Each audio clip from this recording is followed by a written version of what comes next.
ఉచిత IVF IUI consultation, ఉచిత ultrasound scan. 49 అంటే సంతానం, 49 అంటే సంతోషం. ఎలా ఉందన్న జగన్ గారి పరిపాలన? జగన్ వాళ్ళ పరిపాలన బాగానే ఉంది, చూడక్కర్లే. ఏమో అనుకున్న పథకాలన్నీ ఇస్తాడు కదా, ఇంకేం కేర్ కావాలా? ఈ కష్టపడి ఒళ్ళు అంగనోడికి అయితే నా జగన్ పరిపాలన బాగోలేదు అంటారు. ఒళ్ళు అంగనోడికి ఏడు బాగోలేదు. నాకు అమ్మఒడి వస్తుంది, రైతు భరోసా వస్తుంది, అన్నీ వస్తున్నాయి. అయితే ఒళ్ళు అంగన నా కొడుకులు అయితే బాగోలేదు. అంత అర్థమైందా? జగన్మోహన్ రెడ్డి అయితే ఒకటి అంటానుగానే ఆటో వాళ్ళకి ఈటో వాళ్ళు అని అనుకున్న తీరు అనుకున్న ఇస్తాడు, పథకాలు అన్నీ చేరదీస్తాడు. కాబట్టి ఏటీ లేదు, కొంచెం పారం పోగులు లేక అంటారు. కానీ జగన్మోహన్ రెడ్డి పరిపాలన బాగానే ఉంది. ఎవరండి మీది? రామకృష్ణాపురం, జలమూరు మండలం, కృష్ణదాసు. ధర్మకృష్ణ ఎమ్మెల్యే. ఎలా ఉందండి ఆయన పరిపాలన అంతా? ఆయన ఇంట్లోన నలుగురు రాజకీయం చేస్తాను తప్పించి జగన్మోహన్ రెడ్డి సీఎం కావాలి నాకు. నేను సీఎం కోటి వేస్తాను పక్కగా. సీఎం వస్తాడు, పక్కగా వస్తాడు. ఎందుకు చేస్తుంటే లోకేష్ తిడుతున్నారు కదా, పాదయాత్ర చేస్తున్నారు, సైకో ముఖ్యమంత్రి అంటున్నారు కదా. వాళ్ళ మాయ మాటలు, వాళ్ళు నమ్ముతారు. చేశాడు ఎన్నాళ్ళ. అప్పుడు డాక్టర్ రుణాలు మాపాడు, ఏమి ఇచ్చాండి, ఏటి చేయలేదు. ఎక్కడ చేశాడు? ఇతను ఎవరు చేయలేదా? చేసిన వాళ్ళు తినేసి తినలేదు, ఎంత తప్పు. అది అన్నం పెడితే అన్నం తినేసి భగవంతుడిని కాపాడు. అర్థమైంది? అది వాస్తవం చెప్తాను. నేను చెప్పిన చూడు, రామకృష్ణాపురం, జలమూరు మండలం. జగన్ కావాలి, జగన్ రావాలి. వెళ్ళిపోండి. పవన్ కళ్యాణ్ గారి గురించి ఏమంటారు? పవన్ కళ్యాణ్ అది మెంటల్, అది మెంటల్ టెక్ట్. అది అర్థమైందా? పవన్ కళ్యాణ్ ఏటి పవన్ కళ్యాణ్ వచ్చేద్దరు 10 మంది వస్తే ఓటు అందరూ వచ్చి గెలిచేద్దరా? మహా వస్తే ఒక ఈసారి 10 టికెట్లు వస్తాయి. అంటే పవన్ కళ్యాణ్ చంద్రబాబు కలిస్తే జగన్మోహన్ రెడ్డి ఓడిపోతారా? 135 సీట్లతోనైనా జగనే మళ్ళీ సీఎం, పక్కగా చెప్తాను. బాగుందండి. చెప్పండి, ఇంకా ఇంటి మీకేం నచ్చింది అంటారు? మాకు పెన్షన్ ఇచ్చారు, ఇల్లు ఇచ్చారు, అమ్మఒడి సంవత్సరానికి 18,500 లెక్క ఇచ్చారు. పిల్లలకి అమ్మఒడి వచ్చింది. మా పిల్లలకి అంటే మా మిస్కి 18,500 ఇచ్చారు 3 సంవత్సరాలు. ఏ ఊరండి మీది? ఈ ఊరే, శ్రీకాకుళమే. మీకు ఎమ్మెల్యే ఎవరి పేరు తెలుసా మీకు? అంత రాజకీయంలో మనం ఇప్పుడు వెళ్ళలేదు. ఓకే, అంటే గత టీడీపీ పాలనతో పోలిస్తే పర్వాలేదు ఇప్పుడు, లేదంటే అంటే నా వారికి పర్వాలేదు. నాకు 2 రకాలు వచ్చాయి కాబట్టి మా మిగతా ఊసి మాకు అనవసరం. ఓకే, మీకైతే బాగుందండి. నా వారికి పర్వాలేదు, నాకు 2 రకాలు ఉపకారం చేశారు కాబట్టి. ఓకే, గత టైంలో మీకైనా మరి ఇటువంటి ఉపకారం జరగలేదంట? జరగలేదు, టీడీపీ టైంలో రాలేదు. అంటే ఇప్పుడు వాలంటీర్లు ఏర్పాటు చేశారు కదా, ఎలా ఉంది ఈ వ్యవస్థ? వాలంటీర్లు కానీ వాలంటీర్లు పర్వాలేదు, అన్నిటికీ మనకి ఉపకారం చేస్తుంది వాలంటీర్. రైస్ వచ్చినప్పుడు చెప్పడం కానీ, పెన్షన్ 5 గంటలకు ఇంటికి వస్తుంది పెన్షన్, దానికి పర్వాలేదు. అంటే మీరైతే ఏమనుకుంటున్నారు, మళ్ళీ జగన్ గారు వస్తే మంచిది అనుకుంటున్నారా, లేదంటే టీడీపీ ఎవరైనా వస్తే? మీ ఒపీనియన్? నేను చెప్పింది అడిగించదు. నువ్వు నాకు ఉపకారం చేసావు, నువ్వు వస్తే మంచిదని నేను అంటాను. అది భగవంతుడు చూడాలి, మన చేతులు. ఓకే, ఇప్పటివరకు అయితే బాగానే ఉందంట. నా వరకు పర్లేదు, ఇప్పటివరకు కాదు, నా వరకు. జగన్ గారి పాలన బాగానే ఉంది కదమ్మా. బాగానే అంటే ఇప్పుడు ఎలా ఉంటుందంటే, డెవలప్మెంట్ ప్రాసెస్లో చాలామంది అడుగుతున్నారు, ఫ్యాక్టరీలు రావాలి, ఇండస్ట్రీస్ రావాలి, పెట్టుబడులు రావాలి, అన్నీ రావాలి, కరెక్టే. కాకపోతే ఏంటంటే గవర్నమెంట్ కొన్ని స్కీముల ద్వారా డైరెక్ట్ డీబీటీ పెట్టింది కదా, కొంతమందికి లబ్ధి, కొంతమందికి ఎక్సెస్ అయిపోయింది. అది కట్ చేయాలి. నిజమైన పేదవాడికి డీబీటీ ద్వారా ఎంత సపోర్ట్ చేసినా ఇట్స్ ఓకే. నిజమైన పేదవాడు కాకుండా వాళ్ళకి వీళ్ళకి అందరికీ కూడా డైరెక్ట్. కొంతమంది ఏంటంటే స్వామర్థనం అనేది పెరిగిపోయింది జనాల్లోని. లేబర్కి అన్నమాట ఏంటంటే, లేబర్కి కాస్ట్ ఆఫ్ లివింగ్ ఎక్కువైపోయింది. లేబర్ తాలూకా ఛార్జెస్ పెరిగిపోయి, ఎకనామిక్ తాలూకా మామూలుగా ఏంటంటే ఎకనామిక్స్ తాలూకా ఇది బాగా ఎక్కువైపోయింది. అంటే గతంలో టీడీపీ పరిపాలన చూశారు, ఇప్పుడు జగన్ గారి పాలన చూశారు. వ్యత్యాసం అంటే 2 పార్టీలు 2 పాలకుల మధ్య అంటే ఏమంటారు? వ్యత్యాసం అనుకుంటే కరప్షన్ తక్కువ బాగా ఇక్కడ. YCP corruption, there is no any corruption. 1 or 2% is normal, but before that TDP government is going on too much of corruption. All works it is going under to corruption. ప్రతి కార్యకర్త కరప్షన్తో బ్రతికాడు, కరప్షన్తో సంపాదించాడు. కానీ ఇప్పుడు ఆ కరప్షన్ లేదు. అంటే ఉత్తరాంధ్ర వాసిగా అసలు ఉత్తరాంధ్ర అంటేనే వెనుకబడిన ప్రాంతం. మరి వైఎస్ఆర్సీపీ వచ్చిన తర్వాత ఇక్కడ ఉండే స్థానిక నేతల అభివృద్ధి ఎట్లా ఉందంటారు? స్థానిక నేతలు అభివృద్ధి చేయడానికి మరి నిధులు ఇవ్వట్లేదుగా. ఓకే. నిధులు అనేవి లేవు కదా. నిధులని మరి అభివృద్ధి అంటే ఇటు రోడ్లు, బిల్డింగ్లు కాదు. మాకు ఎమ్మెల్యే తమ్మినేని సీతారాం గారు అండి. తమ్మినేని సీతారాం అంటే స్టేషన్ అమదాబాద్ సార్ స్పీకర్ గారు. స్పీకర్ గారు ఏంటి ఆయన స్పీకర్ గారిని కానీ తర్వాత అభివృద్ధి చేశారా మీ యొక్క ఆయనకి అవకాశం ఉన్నంత మేరకు ఆయన చేస్తున్నారు. కాకపోతే ఇంకా బడ్జెట్ అంటే ఫండ్స్ ప్రాబ్లం. ఫండ్స్ ఎలకట్ అయితే కదా ఎవరైనా చేయగలరు. ఫండ్స్ లేకపోతే ఇప్పుడు సపోజ్ చూడండి, ఇప్పుడు శ్రీకాకుళం ఆంధ్రస్ రోడ్డు ఉంది, అది చాలామంది సఫర్ అవుతున్నారు. మరి ఎందుకు అది క్లియర్ అవ్వట్లేదు అనేది అది మరి అథారిటీస్కే తెలియాలి. అంటే ఇప్పుడు ఈ వార్డు వాలంటీర్లు కానీ సచివాలయ సిబ్బంది ఈ వ్యవస్థ తీసుకొచ్చారు కదా, ఈ వ్యవస్థ మంచిదేనండి. ఈ వార్డు వాలంటీర్లు అవసరం లేదు కానీ సచివాలయ వ్యవస్థ మాత్రం ఎక్సలెంట్ ఇట్ ఈజ్. ఎందుకంటే నార్మల్లో ఈరోజు ఒక రేషన్ కార్డు కావాలంటే ఒకప్పుడు ఎంఆర్ఓ ఆఫీస్ చుట్టూ తిరిగేవాడు సాధారణ మానవుడు. అలాంటిది ఈరోజు డైరెక్ట్గా విలేజ్లోనే ఒక టీం కూర్చుంటుంది. ఏ వర్క్ కావాలన్నా ప్రతి సిటిజన్కి అందుబాటులో ఉంది. గవర్నమెంట్ అడ్మినిస్ట్రేషన్, గుడ్ గవర్నెన్స్ ఉంది అక్కడ.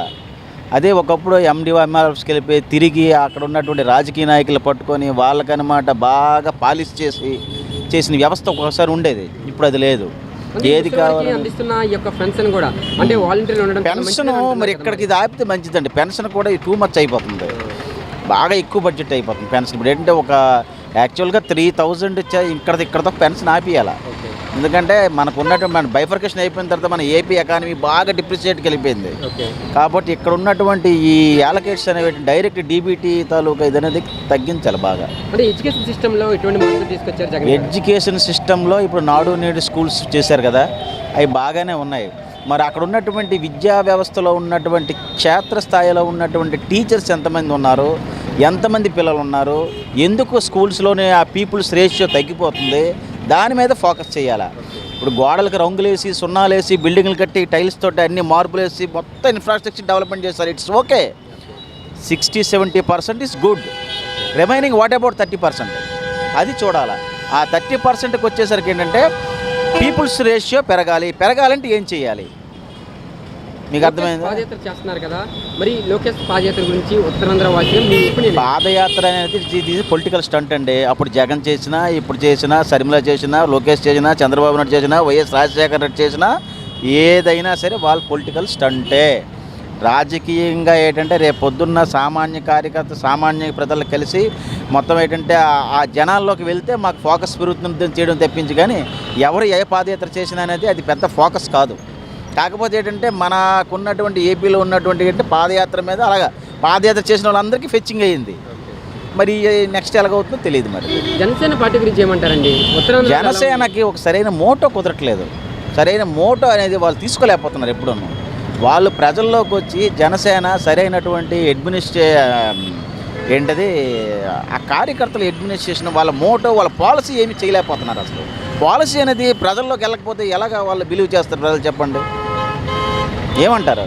యాజ్ ఏ మీరు రిపోర్టర్గా చెప్పండి, జనసేనకి ఏంటి మోటో, ఏం చేయగలుగుతామని చెప్పగలుగుతున్నారు? ఇప్పుడు అది చేయలేకపోతున్నారు. అది ఆయన ఉత్తరాంధ్ర ప్రజలు కానీ రాష్ట్ర వ్యాప్తంగా ప్రజలు కానీ ఖచ్చితంగా మరలా జగన్మోహన్ రెడ్డి వైపే ఉండే అవకాశం ఉందా, లేదంటే ఈసారి తెలుగుదేశం జనసేన పొత్తు అంటున్నారు కదా, ఎలా ఉండబోతున్నాయి రాజకీయ సమీకరణాలు 2024? ఈ పొత్తుల వల్ల ఒరిగేది ఏం లేదు, కానీ జనాలు ఈసారి ఏంటంటే చాలామంది ఈ ఎవరైతే ఇల్లిటరేట్స్, అన్ఎడ్యుకేటెడ్స్, విలేజ్ లెవెల్లో ఉన్న పాపులేషన్ అంతా వైసీపీ పక్క ఉన్నారండి. ఎవరైతే ఎడ్యుకేటెడ్స్ ఉన్నారో, ఎంప్లాయీస్ ఉన్నారో వాళ్ళంతా complete opposite to the YCP. It's common, నాకు తెలుసు. అంచేది ఏంటంటే అది ఏంటనేది ఏంటంటే ఇక్కడ గవర్నమెంట్ తీసుకోవాల్సిన నిర్ణయాలు. ఇప్పుడు డబ్బులు పంచేవాడికి ఏంటంటే డబ్బులు వచ్చేవాడు సంతోషంగా ఉంటున్నాడు, రాయనోడు అగ్రెసివ్ అయిపోయాడు గవర్నమెంట్కి. Point number 1. అలాగే ఏంటంటే నెక్స్ట్ ఏంటంటే వీళ్ళు కూడా కలయిక వల్ల కూడా ఏదో వచ్చేస్తుంది అనుకోవడం మాత్రం అపోహ. జనాలు చాలా తెలివైన వాళ్ళు. At the time of ending of that 3 months ఆ టైంలో నిర్ణయిస్తారండి కరెక్ట్గా. మీ ఒపీనియన్ ఎవరు అనుకుంటున్నారు ఏపీకి ముఖ్యమంత్రి? చెప్పలేమండి. మళ్ళీ నెక్స్ట్ వచ్చే అవకాశం మళ్ళీ జగన్కే ఒక అవకాశం ఉంటుంది. 60%, 40% వాళ్ళకు ఉంది అవకాశం. ఆ 10% అనేది ఎటు మారిపోతే తెలియదు. అదేంటంటే ఎట్ ద టైమ్ ఆఫ్ అప్పుడు అనుకున్నాం 2014లో జగన్ వస్తాడని, టీడీపీ కొట్టింది. ఇప్పుడు 50 జగన్ టైట్ అయిపోతాడు అనుకున్నాం, 151 సీటుతో వచ్చేసాడు ఆయన. అది ఎవరనేది ఏంటంటే చెప్పలేము.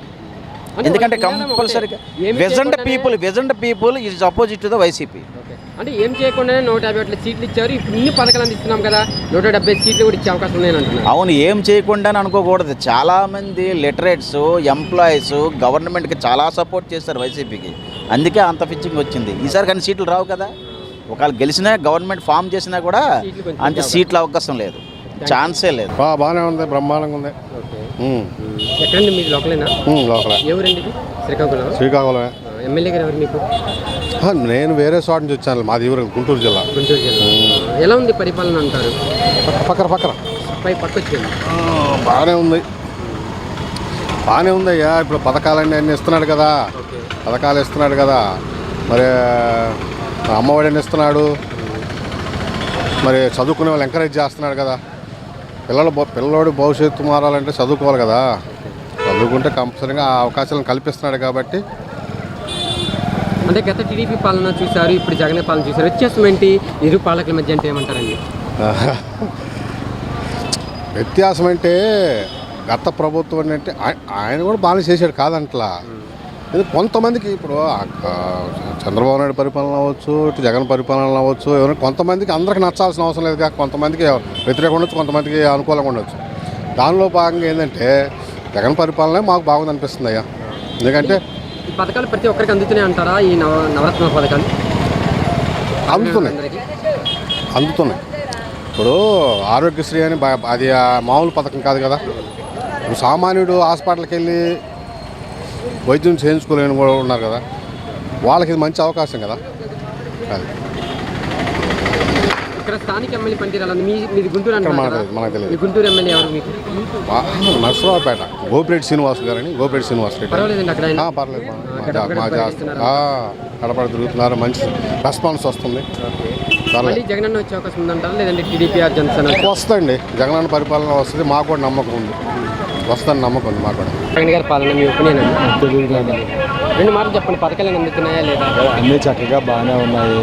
అంటే మన జగన్ గారి పరిపాలన ఏంటంటే ప్రతి విషయంలో కూడా శ్రద్ధ తీసుకొని ఎవరికి ఎటువంటి ఇబ్బంది లేకుండా ప్రతి ఒక్కరిని కూడా చక్కగా చూసుకొని, ప్రతి ఒక్కరిని కూడా తన సొంత బిడ్డలా చూసుకొని ప్రతి పథకాన్ని కూడా ఇంటి వద్దకు అందిస్తున్నారు. కాబట్టి జగనన్న పరిపాలన చాలా బాగానే ఉంది.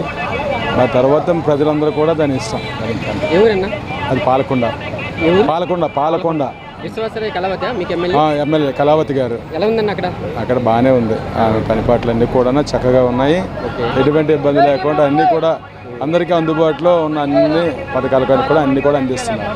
అంటే గడప గడప పర్యటిస్తున్నారా ప్రజల నుంచి? పాలకొండ అయిపోయింది, గడప గడప కొన్ని మన టౌన్లో అయిపోయింది, ఇంకా విలేజ్లో అవుతున్నాయి. ఇంకా అంటే గత పాలకులు గత టైంలో పోలిస్తే ఇప్పుడు ఈ పథకాల ఇంప్లిమెంటేషన్ కానీ ఎలా ఉందంటారు టీడీపీ పాలనతో పోలిస్తే? టీడీపీ పాలన అంటే అప్పట్లోనే ఏంటంటే టీడీపీ విషయంలో ఎవరి కార్యకర్తలకి వాళ్ళకే అందేది. ఇప్పుడు ఏంటంటే ప్రతి ఒక్కరు కూడా ఇంటింటి కూడా ఎవరైతే పథకం అర్హులో వారందరికి కూడాను అందుకుంటారు.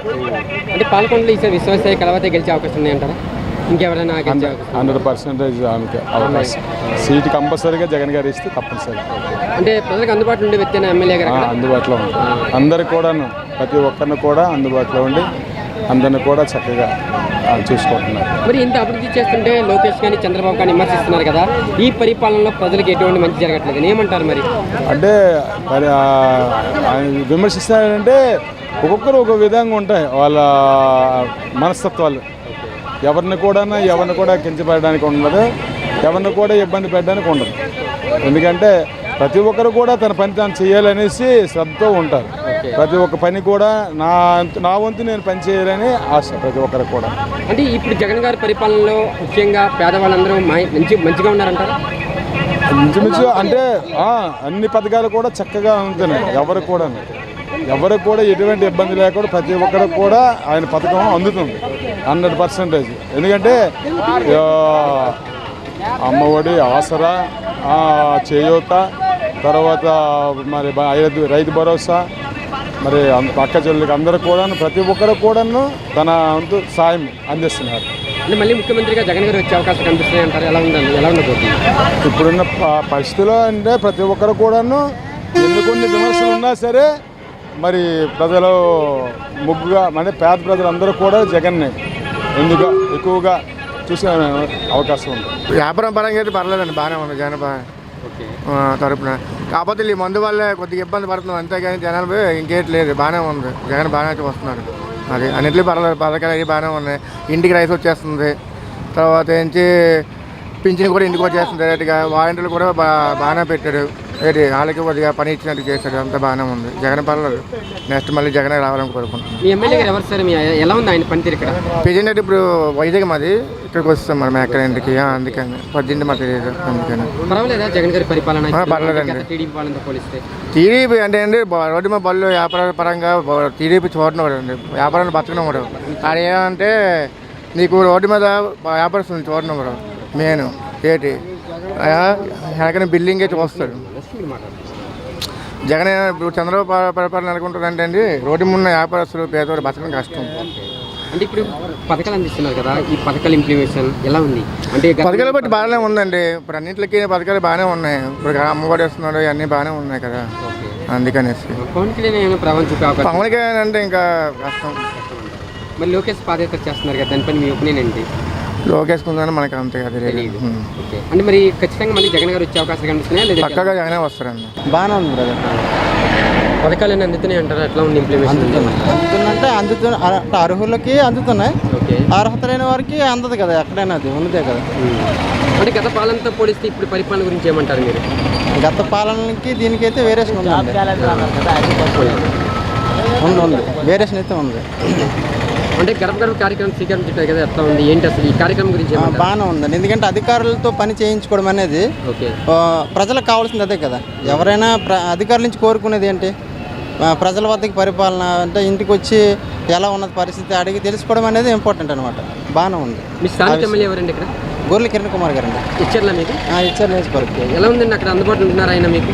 అందుబాటులో ఉంటున్నారు, పర్వాలేదు. ఆ ఎమ్మెల్యే గారి గురించి ఏం చెప్తారు? ఏంటి అసలు ఏమైనా అభివృద్ధి చేస్తారా ఈ 3 ఏళ్ళు 4 ఏళ్ళు ఏమైనా? అభివృద్ధి అంటే ఇంకా జరగాల్సిన కొన్ని ఉన్నాయండి. మెయిన్ రోడ్స్ ఒకటి పడలేదు, అంటే చెప్పుకుంటున్నారు కానీ అంటే అవుతున్నారు కానీ ఇంకా చాలా వరకు రోడ్లు అయితే క్లియర్ అవ్వలేదు. మిగతావి అయితే మరి కామన్గా జరుగుతున్నాయి కదా, ఇప్పుడు నాడు నేడు కార్యక్రమాలు కానీ తర్వాత ఇప్పుడు గడప గడప ప్రభుత్వ కార్యక్రమాలు బాగానే ఉన్నాయండి. రోడ్లకు సంబంధించి మరలా గొర్రెల కిరణ్ కుమార్ గారు గెలిచే అవకాశం ఉన్నాయంటారా? 50-50 సార్.